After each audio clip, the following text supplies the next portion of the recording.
So hello everybody, welcome. This is Sab here, Sab in Paris, except I'm not in Paris. I would say with from Paris with love, but in fact I'm not in Paris, I'm somewhere else. It could remain a secret, but I'll give you a clue. It begins with P and it ends in L, and it's a little bit south of here. So for reasons best kept to myself, I am not at home. But let's say that I'm coming from Paris anyway, in my heart. Paris is in my heart, or I'm in the heart of Paris, one way or the other. So this is the Infinity Cafe, Infinity Chat Cafe, and we're going to spend an hour talking about stuff. If it's just me, I'll talk to myself, and if it's other people, I'll talk to you, and hopefully you'll talk to me. And it doesn't matter either way. We'll do what happens. That's one of the main things that I like here, is that you have no idea what's going to happen, and you go with the flow, man, and it's always good. So this is how it works. I present a topic, and then we talk about it. Then I present another topic, and we talk about it. It could be me just talking if it's just me, or we can get a conversation going if you feel so inclined. So you can just listen, no problem, or you can join in. I'll start you all off on mute, and when you want to join in, you can either raise your hand. I think there might be a system for raising your hand on the participants button, and we'll do it like that. So we also drink coffee, and this is coffee, and we eat croissant. This is a very nice croissant. I think you'll agree. There we are. And the agenda for today, if you will. I'm going to share my screen with, and it's a Facebook page which shows you the agenda. Here we go. So I hope you can see that. If not, I'll read it. So the potential subjects for today are my creative week, a great disappointment avoided, and new Facebook page, which we are on. So that's exciting for me. Number 2, Paris as a metaphor. This is a regular feature, and today's metaphor is street photography as a metaphor for life, or a certain approach to life. Part 3, personal selection, 3 heavy articles. This comes from what I've created this week, and I've chosen 3 articles or photographs to discuss with you, and we can chat about that if you like. Number 4, discoveries. This is generally things that I've read or come across, which have interested me. And the final thing, quirks and curios. Well, this could be who knows what. Don't even know yet. So coming back to me, let me just tell you, I was going to tell you about me, but not really. I'm going to tell you about my presentation of me. I could tell you what I am. And a lot of people tell you what they are. They say, I am a this, I am a that. And it's very often attached to qualifications that they've taken. I am a psychologist, I am a teacher, I am a photographer, I'm a coach, whatever it's, this sort of thing. And I even did, or started doing, a coaching qualification. And someone who ran the course had actually written a book along the lines of, don't do coaching, be a coach, in that it's supposed to be deeply within you. It's part of what you are. As opposed to just, right, now I'm going to do coaching and then I'm going to do something else. This person's idea was you have to be to the depth of your being a coach, and then it's everything you do. So I thought, cool, that's really good. But then I started thinking, yeah, but then again, I'm not sure if it is, or at least not always, because a lot of people will try to convince you that they are certain things. But that doesn't mean they are. It's very often their definition of what they are, or it's even what they would actually like to be, or like you to think that they are, or rather like you to think that they do. So what I've decided to do from time to time is to tell you what I do, and then you can decide what I am. So if I say to you, well, I took 300 photographs of Paris this week, you might say to yourself, wow, he must be a really keen Paris street photographer. But I could tell you that I'm a really keen Paris street photographer, but not actually have taken any photographs this week. So that's my little, I don't know what that's about, but it's just me saying, this is what I've done this week. And I'm going to talk about a couple of things that I've done this week. At the end of last week, on last week's call, I said to you that I was very excited because in the space of 10 days, I had gone from no plans whatsoever on the sort of coaching, accompanying kids with learning difficulties front to almost having my own cabinet in a medical center. And I thought, this was just me going somewhere, getting off my backside, doing something, meeting people, talking to them, exchanging. And I almost had a cabinet in a medical center with my name on about 4 plaques all around the place. And I told you this, and I said I was really excited. And it all came from doing one little action, one little thing leading to another, being open to possibilities. And there we are. But in the back of my mind, I was still saying to myself, well, if all that can happen in 10 days, nothing has actually happened yet. So maybe in 10 minutes, it could all fall through. So I'd kind of prepared myself. So sure enough, a while after last week's Infinity Cafe call, in other words, I got the call. And the call was, look, I'm sorry, but what had happened was one of the doctors they were waiting for to come and take one of the other rooms had expected my little place to be free for him to have his coffee and relax. So they said, well, it might not happen after all. So I'm waiting, but it probably won't happen. But it didn't hit me as much as I thought it would have, because this would have been a great opportunity. But then again, the way I'm starting to look at things is everything is an opportunity. Every minute is an opportunity. There isn't one right thing you should be doing and one wrong thing, or one good thing and one bad thing. It's that you're doing something at a given point in time. And if you're not doing that, you're doing something else. The thing is to consider everything you're doing as the right thing. Then you're never disappointed. So that's what I did. I thought, well, fair enough. Well, if that's not going to happen, that means something else is. And maybe that something else will be better. And then I could easily say, well, if I'd got this cabinet, I'd have had to be present all the weeks and not be so free and maybe have clients that were a real pain and all the rest of it. So it's good to be flexible, and it's good, I think, not to think this thing will be the thing that changes my life. And if that doesn't happen, my life will be even worse than before, not even just the same. That's my little story from this week. And my other little story is my new Facebook and website initiative. So I'm forging ahead in the coaching sphere because I absolutely love it. It's such a joy talking to people about their lives, where they're going, where they see themselves today, and helping them see more clearly. So that's definitely a sort of calling, I think, for me. So I did 2 things this week. I continued working on my new website, which is called infinitycoaching.biz. And I created the Facebook page to go with it. And I'll show it to you now. I'm just going to share the screen with you. So this is my Facebook page. It looks like this, Infinity Coaching. Plus fun, free weekly webinars in English and French. And that's me, folks. That's what we're doing now. I intend for these to be very regular, hopefully more or less weekly. And of course, we're starting now. It's just me. That's normal. And little by little, people will join in. They'll get to know about them, and they'll realize it's a really interesting, fun, safe place to be. I'll be presenting different subjects each week, several different subjects each hour.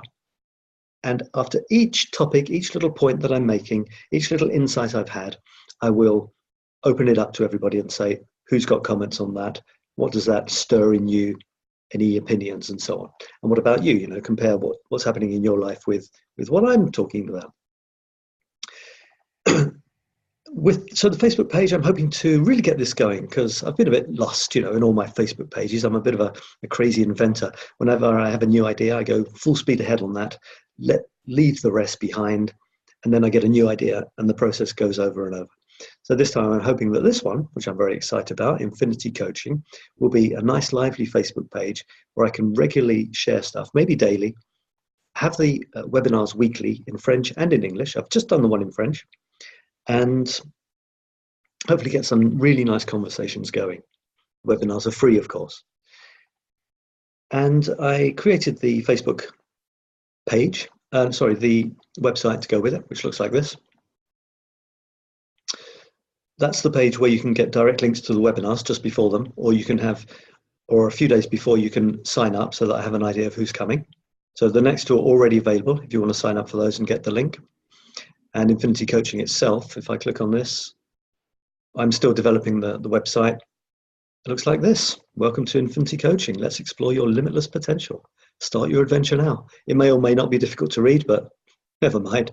Transformative coaching with Sab.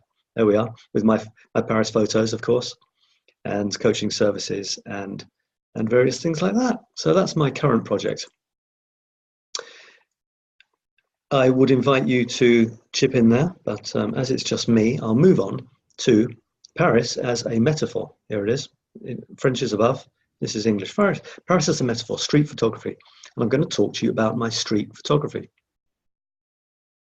And then later on in part 3, I'm going to show you my street photography. First of all, let me talk about it. So why is street photography a metaphor for life? Well, I have taken photographs of Paris for many years now. I've been in Paris for 25 years, and I was into photography heavily before I came to Paris.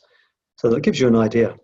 And there's been some years where I've been heavily photographing Paris in various circumstances, and other times when I've laid off for various reasons. And right now, at the beginning of this year, I decided to really go for it and to wrap as much creativity as I possibly could into one package, because the danger is going in all directions with writing, photography, poetry, painting, and I really was dispersing my energies and not really getting anywhere fast. So I took on a new program, and I decided, okay, this year from January 1st, I'm going to publish a photograph, a square, that's one of my things, squares, a square photograph, creative, arty photograph of Paris. And I'm going to have 2 versions, just the photo and a version with text on top, the text being a small article of around 100 words, sometimes a little bit more. And that's going to be my creative input for this, this from the 1st of January going forward, and we'll see what happens. So I did. And most things I drop after a while, although I must admit, in the past, I did manage to publish 1,000 photographs daily in a row with the small article. Not in the current style, but I did manage that. And that had proved to me something great. And I also had another thing that proved to me something, is when I decided to lose a bit of weight. And so these things are great to put in motion, because if you manage to do them, they prove to you that, for one thing, it's possible, and second, it was important to you, because I'm not sure you can do it if it's not important. And the proof is, I'm now on number 291 or 293, just published today, and it is day 293 of the year. So I've kept at it, and I've even upped the ante a bit by creating a new thing, which is memes based on the same image. Meme is that thing where you have the image, normally often it's a pretty image with some supposedly meaningful quote on top, and you slap it around people's Facebook pages. Well, I got sick of receiving these things, especially when they weren't written by the person who was sending them. And I decided, well, they're cool though, but I just don't like it when it's just, just someone posts it, and what are they expecting? It's not theirs. They're not making a comment with it. What's the point? So I thought, well, I'll do it, but it'll be my images and it'll be my words. Wise or not wise, who cares? It doesn't matter. At least it's me creating. So I did. So now, although the memes are a bit less regular, the thing which is absolutely daily is the photo, and then the photo with the text. Inspired by the photo or inspired by life, I have no idea what the text is going to be before I start. And it's fun like that. And also, because it's a daily thing, I get a satisfaction, a sort of shoot, a boost of satisfaction after every time I publish it, which is daily. And I need that to create. I need immediate feedback. My creative process is learn, create, share. And it has been for a while now. It's a motto which I invented for myself, and it's still with me. So that must mean that it's pretty cool, at least for me. It's actually not a linear thing. It's not learn, create, share, stop. No, it's like this. Learn, create, share, learn, create, share, learn, create, share, learn, create, share. And it goes on forever. And the reason why this is a powerful thing for me is because it involves me, but it also involves other people.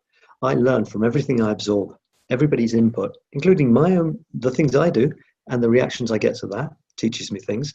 Other people's efforts teach me things. And these go together with what's already in my head, what I experience of the world, what I have experienced, to make me create something.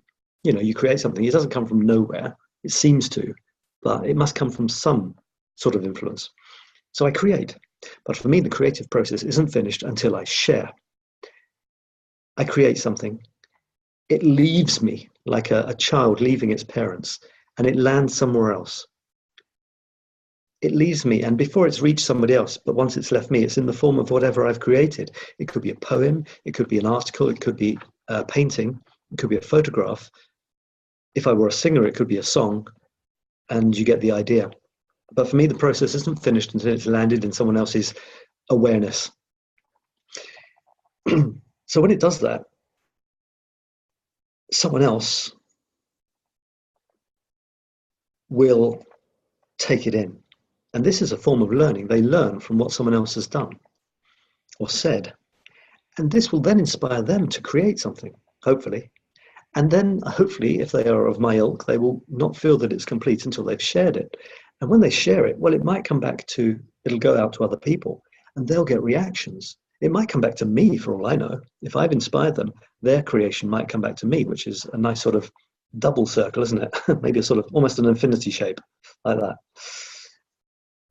And the process goes on. So why am I telling you all this? Because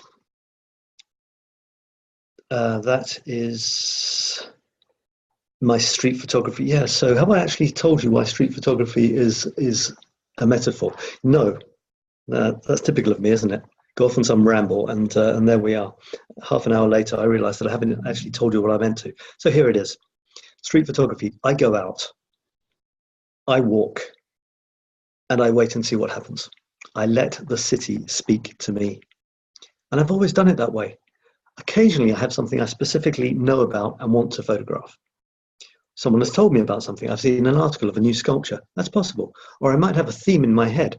Sometimes in the past, I've tried to photograph all the multicolored Wallis fountains of Paris, or all the animal statues, or all the strange plaques that are sort of hidden from general view, or people just walk over them, but they don't realize that there's a story behind.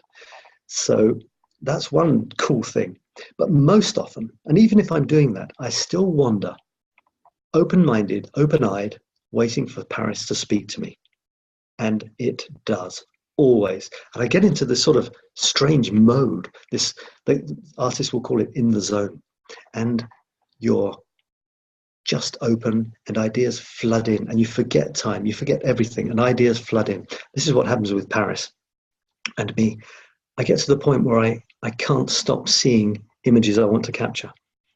And it almost gets irritating, because as soon as I put my phone back in my pocket, that's almost a signal for a new image to come along. And it's fun. And I go home and I realize that a lot of amazing images have come to me from somewhere, from Paris, from me, from my mind merging with the city.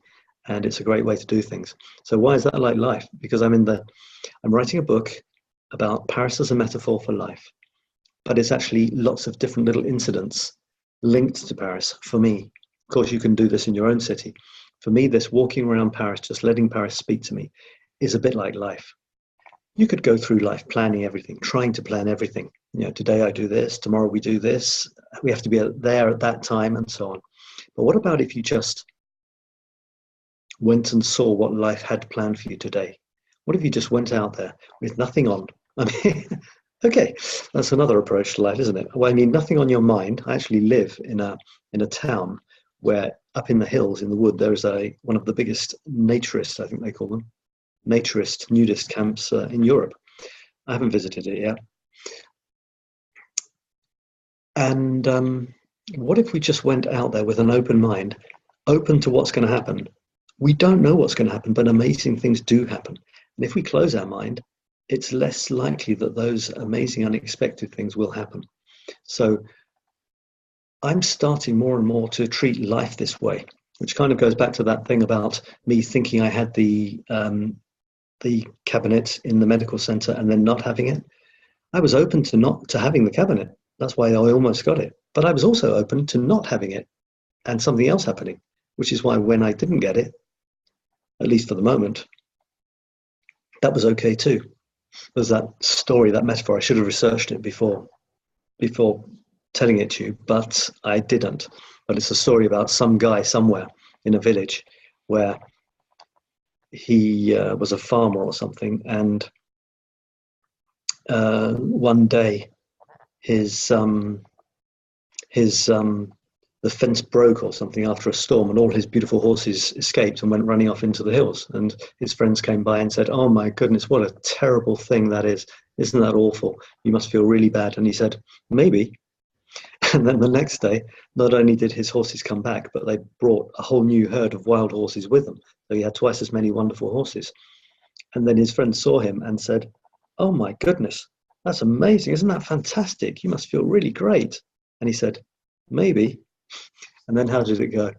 And then the next day, his son tried to break in some of the new horses. And he was doing this, and then he fell off, and he got trampled by the horse, the son, and broke his leg very badly.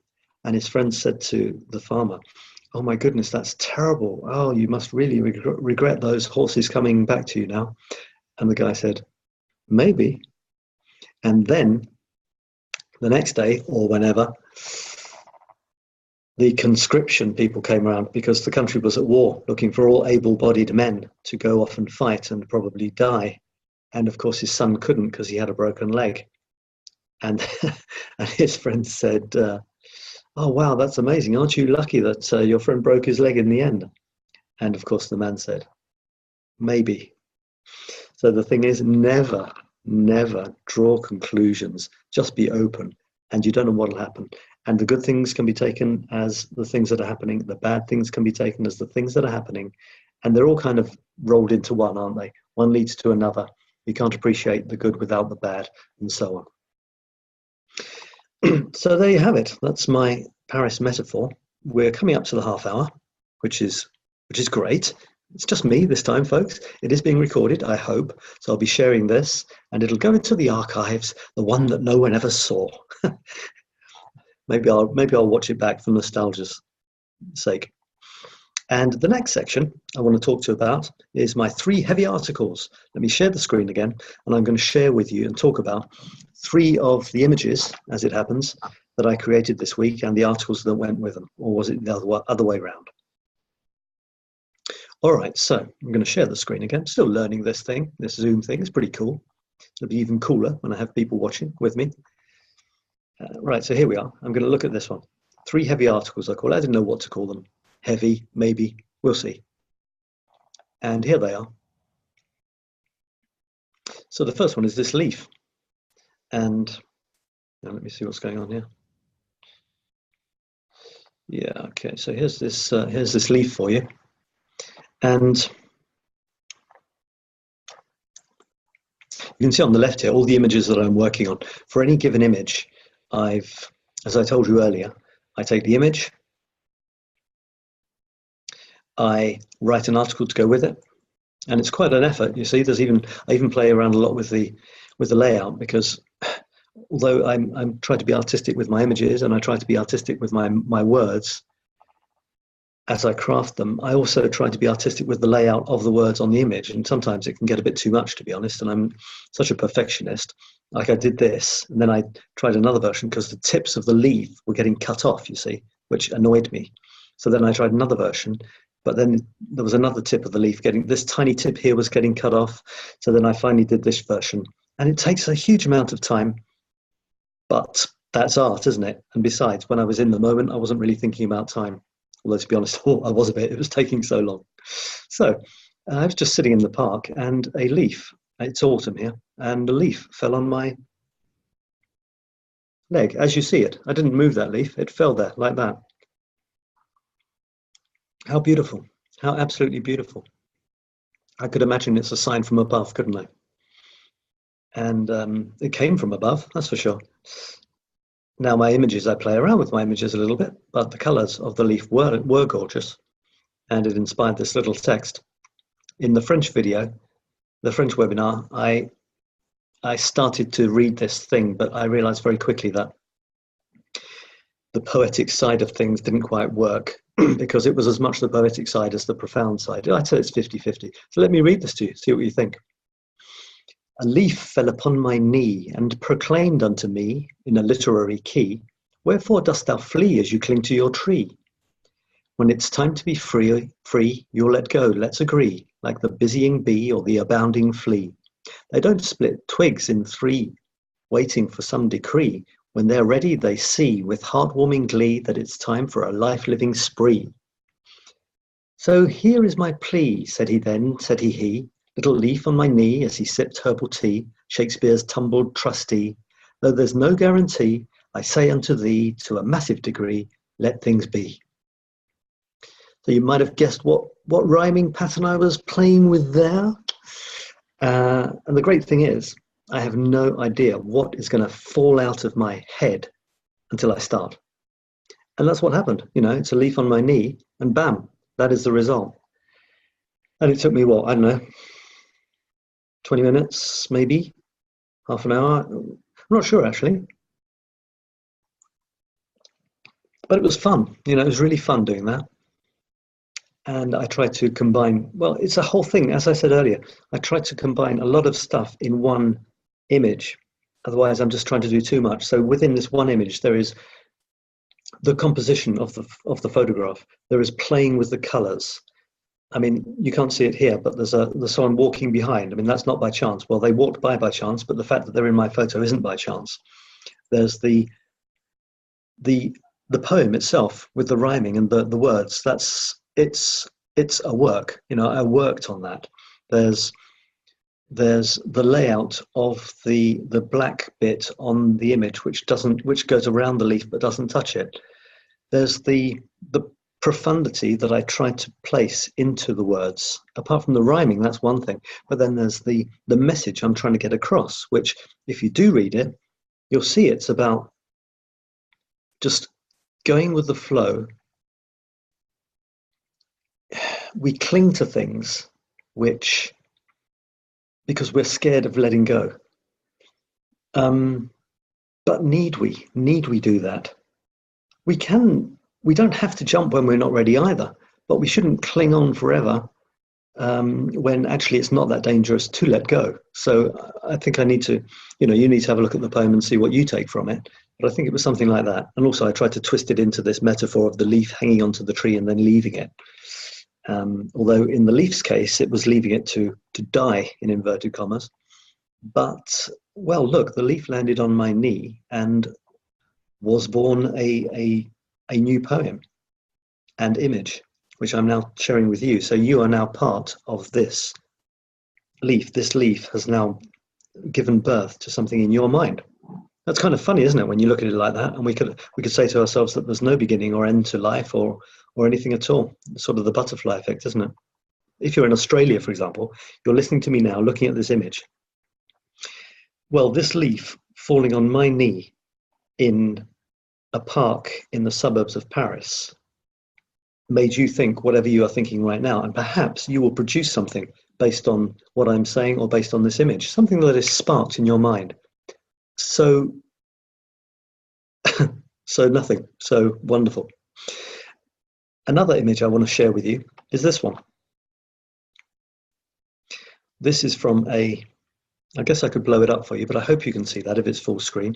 Now this one is a statue, a work of something which I found in the Tuileries Gardens as I was walking around. And one of the great things about Paris is you can walk around Paris, especially in the big gardens, but often on streets as well, or in squares, and you find new works of art. This particular work of art got me thinking. I took a photograph, I tried to make it artistic, but then it got me thinking as well, what the, why? Why did someone do this? Why is this art? What is it for? What is it supposed to represent? What are we supposed to see or feel when we see or feel it? I'll read you what I wrote, which is kind of probably more concise. Forging ahead in central Paris. Who creates these things? Monstrous images which resemble us in some vague visual way only. What are we after, and what are we trying to say? Maybe we're looking for evidence of shared humanity, and something that resonates with our deeper self so as not to feel so alone. Maybe we want to smile or be touched by someone else's take on life, which echoes our own vulnerability. Or maybe it's just interesting and inspiring to see what someone's gone and done with a bunch of rocks or a bit of scrap metal. These words are proof enough that something has passed between the artist and myself through their creation, and for me, that's art. So I did a kind of a philosophical meander in my own head to try and work out what this might be for, and what it did stir in me. And a bit like the leaf a couple of minutes ago, well, it stirred that for a start, stirred some thoughts. And I produce artistic stuff as well. So I'm asking the question from both sides, the receiver of somebody else's art and the producer of my own art, which I hope someone else will receive. And again, for me, it's the artist touching me indirectly and stirring thoughts. He will maybe never know what my thoughts are. Maybe one day he'll see that my image of his, I don't know, I say his or her creation, and be stirred by my words, which were inspired by his work. Who knows? Maybe he'll just imagine that he's touched some people without actually seeing evidence of that. I mean, he knows he's touched some people because his huge statue of some person is in the middle of the Tuileries Gardens in Paris. So there's that. And let me move on to my next and final image, which I warn you. Why do I warn you? Well, I warn you because it's an image which includes an image which has shocked people for 150 years, which is pretty good, isn't it? Pretty good advert for this image. You want to see it, right? So 150 years ago, this painting was painted by someone called Courbet. I'll tell you in a minute. A French artist, and put on display. And it shocked people at a salon in Paris, I think. And then it went into some private collections and wasn't seen for a long time. And it was finally put into, let me stop this for a second, and it was finally put into a big museum called the Musée d'Orsay in Paris, a huge world-famous museum. Any kid and their family, or couple, or granny, or whatever, can go around the corner and bam, there it is, this painting in your face, if you please. Why is it so? Is it a shocking painting? Well, I mean, I can only ask you, and you can only decide for yourself. It looks like this. Like I said, I don't take pictures of pictures as close to lifelike as possible, because for me, that's not art. So I'm an artist. I've just called myself something, whereas I shouldn't have. I should have said, I create original images. So I do not take pictures of other people's images and present them as they are, because that's not art for me. I try to change them. So here I've got a wacky angle. I've played around with the image. And of course, I've got somebody who is standing next to the image, and I've even played with him if you have a look at it. It's funny, isn't it? I tell you, you should go there and you should stand back a bit. You can stand way back from the actual image, which is in a kind of a room, but it's open to the corridor. And you can just watch people going past, because most people aren't expecting it. And they round a corner, you know, in a family, a couple, an older woman or man, and they turn their head and they see, bam, they see this staring them in the face. It's not a small picture. It's got a huge frame. And it's funny seeing their reactions.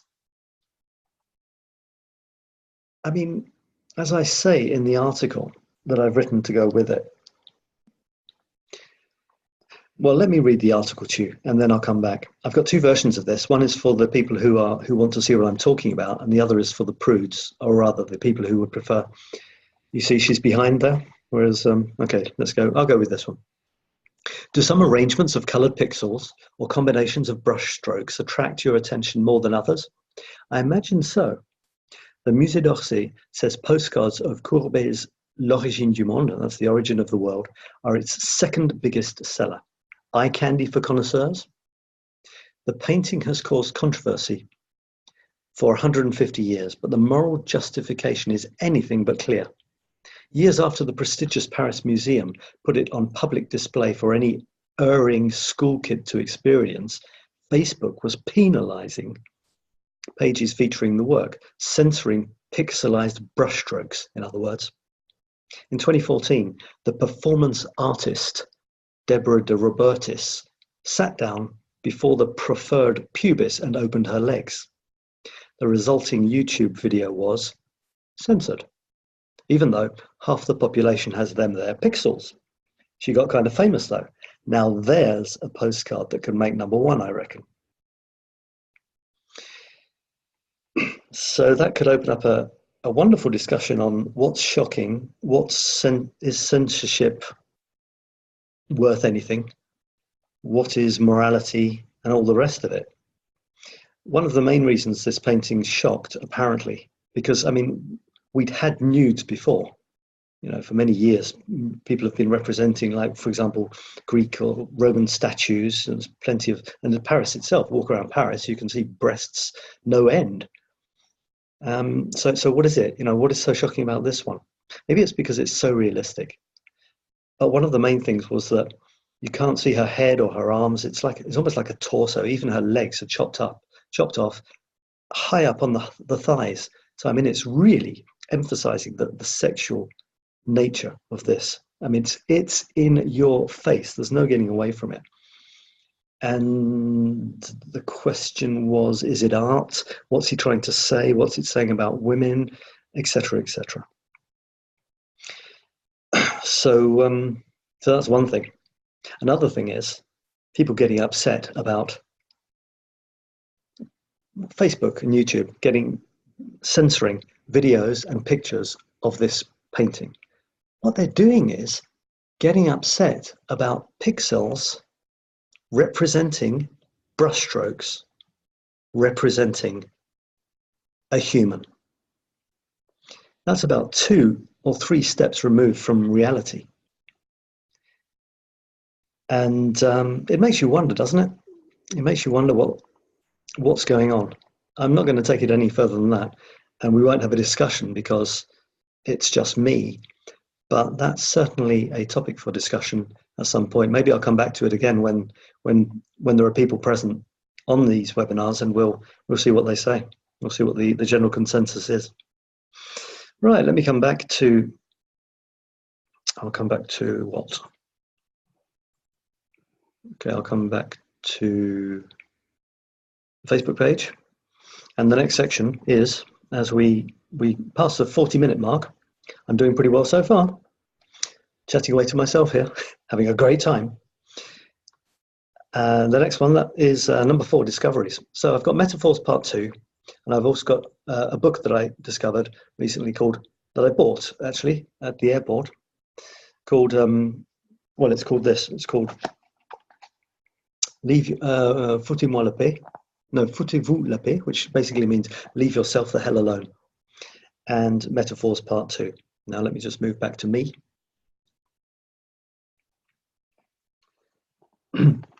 So Metaphors Part 2 is actually because last week I talked about waves on the Seine. Okay, my regular feature, Paris Metaphors, and my metaphor was the waves on the Seine, which seem to be like they're separate little waves, but in fact they're just part of the Seine. They're what the Seine does, in the same way that we humans are kind of what the universe does. They're one aspect of what the universe does, which is a way of looking at things. So imagine my surprise as I bought an magazine the other day called Psychologie de réussir. What is it? Yeah. So it's psychology of success, something like that. Anyway, it's interesting stuff. It's away from the science enough to be, you know, a little bit spiritual, but it's not too wacky that it's just like, what color crystal are you, and all the rest of it. So it's cool. I like it. It gives me ideas and it makes me think. Including, don't forget, exposing your stuff to things that you don't agree with is possibly even more valuable than things you do. So anyway, the title is Quand la vague réalise qu'elle est l'océan. And that's exactly it. When the wave realizes it is the ocean. Isn't that cool? So anyway, that was my metaphor part 2. No, it wasn't. My metaphor part 2, I think, was me extending it to Paris being divided into arrondissements, but in fact you can walk from one arrondissement to the next without seeing the join. whereas we like to think that we live in these separate realities, even supporting separate football teams, living in separate towns and countries, being separate people, whereas in fact we can't exist on our own. Then the other part of this was leave yourself the hell alone, which is my translation of this book, which is called Foutez-vous la paix. Leave yourself the hell alone is what it means. And I was really excited about this because it's these books, they sell them as really big, thick books like this, and it's about twice as big, and you pay a lot of money, and you wait a few months and you get the small version, which has the same words actually, and possibly the same ideas. So I happened to see this. It cost €7, and here it is. So it's one of these sort of, philosophical types. He's probably got lots of labels to his name. If I look on the back, you can see things like philosophe et écrivain. Okay, labels. I'm determined to stamp labels out of my life. I don't accept them for me or for anyone else. Or I'm going to try, and one of my missions is to try and get people to question labels. So I'm going to say what I do. I write, but I'm not a writer. It's something I do. You decide if I'm a writer, depending on your definition. So this guy is labeled a philosopher and a writer. And there's a lot of these types at the moment, tons of books like this. They're putting their life's experience into books and so on, and maybe I'll do it as well. And it's good, it's one way of learning, is reading other people's experiences, particularly people who have been thoughtful and reflect back on what's happened to them. So he's interesting because he's a guy who's he's sort of a meditation guru. I think he's probably got loads of high-level meditation qualifications and labels and so on, stickers on him. Meditation god, third level, Black Dan, whatever it is. And the funny thing is his first chapter is, the title of his first chapter is Cessez de méditer, don't do anything. Ne faites rien. So it's stop meditating, don't do anything. Now that's good. And the whole book is based on things like that. So you've got chapter titles like Stop being calm, be at peace. Stop trying to be perfect. Accept the ups and downs of life. Stop rationalizing. Just chill out and let things happen. Stop comparing yourself. Just be you. So they're bordering on these sort of hippie modern ways of thinking, but great, because I do tend to agree with them. And it's nice coming from a meditation guru who says in his first chapter, stop meditating, just don't do anything. There's a thing about meditating. I've never got into it myself, but I reckon one of the reasons for that is because it seems too much like a thing.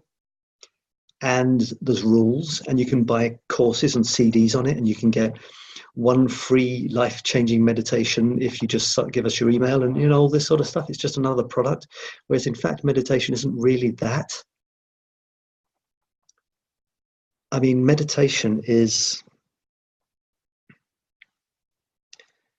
course, anything I say is just what I think. It doesn't mean that's what it is, but I say what I think because I don't have a choice. There's no point saying what anyone else thinks. So I think meditation seems to be, well, let me put it this way. A lot of people seem to think that meditation is about not thinking about anything. That's why you're supposed to focus on your breath, because that's about as close to not thinking about anything as you can get.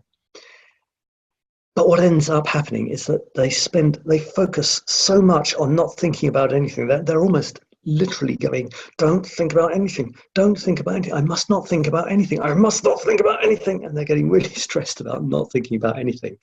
And they're actually thinking very hard about not thinking about anything, which kind of isn't the point. Another way of looking at meditation, which is not thinking about anything or just focusing on your breathing, is just being calm and letting thoughts come and go. In the sort of maybe traditional Western sense, meditate, you think about something. That may be getting one of the ways certain types of meditation are seen in the Eastern world. Literally, have an open mind, just sit there, let thoughts come and go. It's no big deal. If they come, they come. If they go, they go. But don't force yourself to do anything, because that's where the danger comes. That's where the really start getting far away from any sort of real meditation, is when you're so stressed out that you're supposed to be meditating in a certain way. So So anyway, that's an interesting book. If it's translated into English, it might be worth getting hold of. Leave yourself the hell alone. And it's a small book, you see, and often the small ones are actually full of absolute gems because it's condensed. It's not a load of blah blah. It's not 300 pages. It's it's about 150 pages, and that's often a good sign that the person has each chapter has a really nice, profound message, but he's not going to take 40 pages to tell you about it. And almost the answer to the chapter is in the title, but of course it'll be fun looking into that. And also there's a quote that goes with it. Okay, so let me see what it says. Let me see if I can read you a quote for the first one. So the first chapter, stop meditating, don't do anything. The quote is: Ne demande jamais ton chemin à celui qui le connaît. Tu risquerais de ne pas pouvoir t'égarer. So this is a rabbi that said this, Rabbi Naaman the Bratslav. Translated,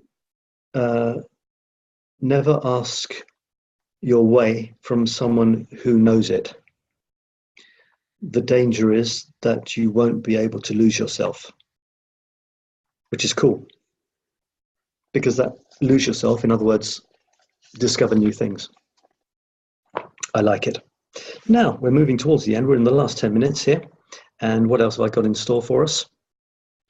The last thing is, let me share this with you again. The last thing I'm going to show you is this number 5 here, and it's called The Labels We Love. It's in the Quirks and Curios section. In other words, I don't really know what I'm going to talk about, but it's just something that happened to me during the week that I'll share. So there I was, chatting with someone who wanted to see me, but it wasn't a consultation, it wasn't paying. It was just a conversation, getting to know a fellow person in the town who meets up with people and helps them with stuff. So this person was in French, it's a graphothérapeute, so someone who helps people who have problems with writing. And we were chatting, and she thought that maybe one or two of her clients, because if a kid's got problems with writing, there may be other problems behind it. That's the thing, you see. Because it's very seldom that someone has a very clear physical problem which isn't indicative of some deeper lying thing or other. And the deeper lying things are where the problems may really be. And there's also the fact that, she was telling me what she does with people. For example, kids will be presented because their writing is terrible. And it'll be things like, well, it can be a right mess, but it can also be little things like your H, the upstroke on the H is too high, and it's also the loop that you put in it is too big. We can sort that out for you. I mean, we're talking stuff here that is pretty far out there. You might ask yourself, isn't there more to life than changing the size of the loop on the upstroke of the H? But this is the society we're in.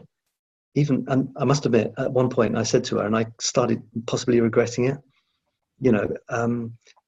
to what extent is writing important anymore? Anyway, writing by hand. Unfortunately, I used to love writing letters, love those, getting a love letter or something in the post. When the post came, it was the most exciting moment of the day. It was scientifically proven by rating people's heart rates. The clunk of the letters coming through the letterbox. Your heart rate was the fastest all day in a normal day. Anyway, we kind of joked about that, and I tried hard quickly after that to reinstall her sense of her entire life and reconversion into a graphologist and all the rest of it. Anyway, the point of this is, at one point, we were talking about a girl that she sees, and she was wondering if she could come and see me, this girl, because maybe, she wanted to talk to someone else about certain underlying things. And this little girl's mother thought that her girl was a fine, wonderful, bubbly little girl. She was great at home. This girl was great with the graphothérapeute, the writing therapist person. But the mother got a message from the girl's teacher at school saying, "What's wrong with Zoe?" And the mother didn't know what was wrong with Zoe. Didn't know anything was wrong with Zoe. And that the teacher said, yes, I feel compelled to tell you. She's very reserved. Sometimes she cries. She doesn't play with the other kids. She's almost seems depressed. She wants to play with the adults during the break time, not her friends. She hasn't got any friends. This was news to the mother. So I ended up thinking that it would be more useful for the mother to come and talk with me than the little girl. And besides, kids who have so-called problems, they get shunted around all these specialists. And before you know it, just sending her to yet another specialist is going to,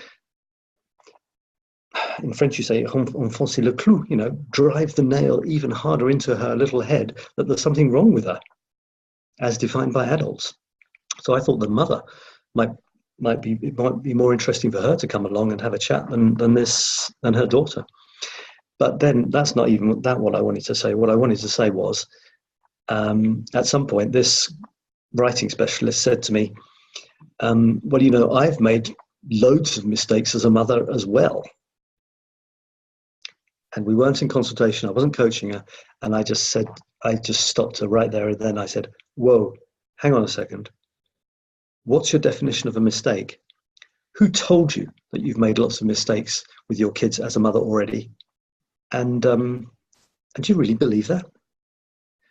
And then we had a discussion, and I reminded her that, kids don't come with an instruction manual. You can read all the books that you like on being a great parent, but there isn't one single book on being a great parent with your kid. It doesn't exist. It can't exist. And you could even write a book about all your experiences with your kid, but it wouldn't be any help to other people in relation to their kid. It could give them some ideas. It could be interesting. They could feel not alone. But fundamentally, you're a parent for the first time when you have your first kid. No one has been a parent to that kid before. And when you have your second kid, no one has been a parent to those two kids before you. It's virgin territory, and you've got to work it out on your own. And this lady, she'd attached some sort of badge to herself, some sort of, label saying, I am a mother who has made lots of mistakes with my kids. Well, what sort of mistakes? It's the equivalent of saying, I made a huge number of mistakes as I was learning to walk. Really? You don't say that, though, do you? It's accepted that you fall over, or ride a bike. It's accepted that you fall over. That's how you learn how not to do it. But as a mother, she comes out with this subconsciously. It just came out. It's maybe saying I've made lots of mistakes with my own kids. It's a way of showing that you're the same as somebody else you're talking to who seems to think that they've made a mistake with their kids. Maybe it's automatic. Maybe you really do think you're a bad mother. I don't know. But it doesn't help. It's not helpful having this way of thinking. So I did try to sow the seeds in her mind by questioning this expression. I've made loads of mistakes with my kids too. I didn't tell her that she hadn't or anything like that. I just said, what's your definition of a mistake? Do you really think they're mistakes, or are they just part of being a mother? I'm going to stop it there. We're on the hour, more or less. It's been a real pleasure having you here with me today, Sab. It's just been me, and it's been fun, and it's been relaxed. And next time, maybe we'll have somebody. And the light's getting very low, so that's why the image is probably getting pretty bad. I hope the sound is still okay. This has been a good practice for me anyway, and the spirit of this thing is to give everybody, including myself, a chance to chat about stuff, a whole range of things. There's a little kind of agenda, a little, but it's not fixed. It can change from week to week. We'll have interactions. You can give me your points of view. I'm not imposing ideas. I'm just suggesting things to think about, and it helps me. It helps me to share, which is one of my big things, is sharing insights, and hopefully starting off insights in other people's heads, because that's what it's all about, isn't it? It's about sharing. It's a cycle. It's this cycle I said: learn, create, share. Learn, create, share. There's no beginning. There's no end. You don't start anywhere and finish anywhere. It's not linked to one person. It can go back and forth. I can create and I can share with somebody else. They can then learn. they create something, the sharing goes back to somebody else, and so on. It's a big cycle. So that's what I'm doing this for.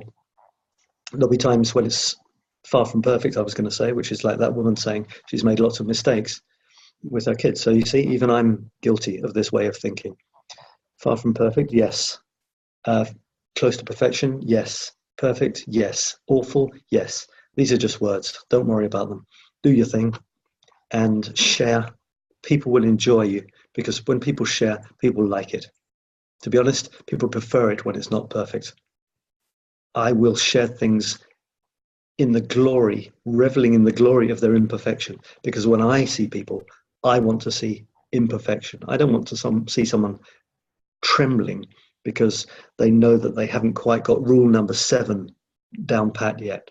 I just want to see people sharing, creating, painting, writing, opening their mouth, smiling, getting reactions, reacting to those reactions, stuttering, having moments of genius. That's what counts. And if you don't take any action, that'll never happen. Don't worry about perfection. You've just got to do things, and wonderful things will happen. That's it for this week. I'll see you next week. Same time, same place, same quality. And we'll call it a day. There will be a recording if you look for it on my site, infinitycoaching.biz. See you next time, folks. Bye-bye for now.